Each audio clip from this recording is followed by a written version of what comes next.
Yo, what's up, everybody, and welcome to another episode of Frank's Florida Garden. What you're looking at right now is my new Guanabana tree, or also known as soursop.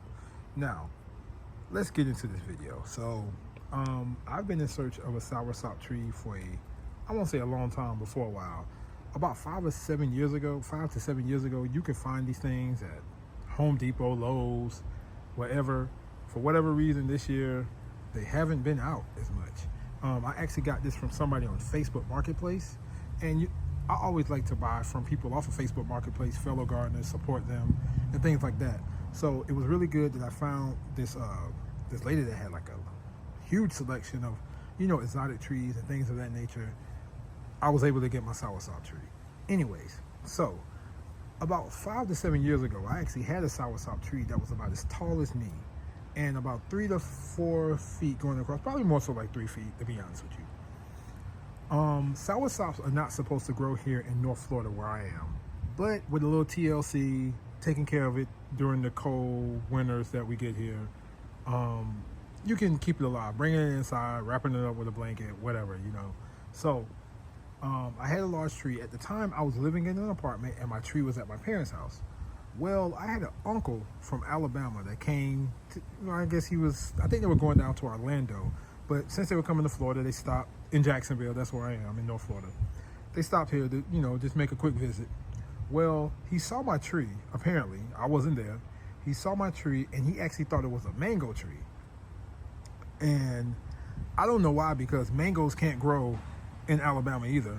So I don't know why he would take my soursop or my mango, because neither one could survive there. It would be very hard. So he thought it was a mango tree, and he ended up essentially stealing the tree, and he took it with him back to Alabama. Never heard anything else about the tree.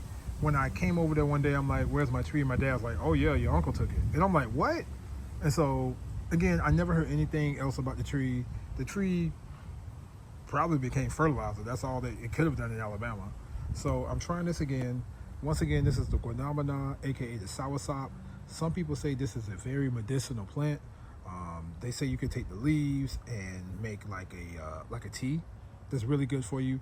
They say the fruit is very good for you. I've never actually eaten the fruit, but I've had the juice from the fruit, and it's very good. Sour, but very good. Very tropical tasting. It's hard to explain, but it's definitely sour, but good.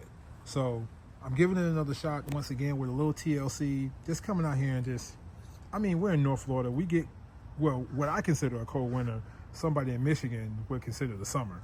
But, just coming out here and just either throwing a blanket on it overnight, or bringing it inside, or, doing whatever you got to do to keep it from experiencing the cold nights and the cold mornings that we get here. It'll survive. All right. So I'm going to go ahead and cut this video short once again. The Guanabana / soursop tree. And I'm very excited to hopefully get some fruit off of this one. Now, the one I had before, it was probably a season away. Not a season, but a year away from fruiting. And my uncle took it. How about that? But anyways, I'll see y'all in the next one.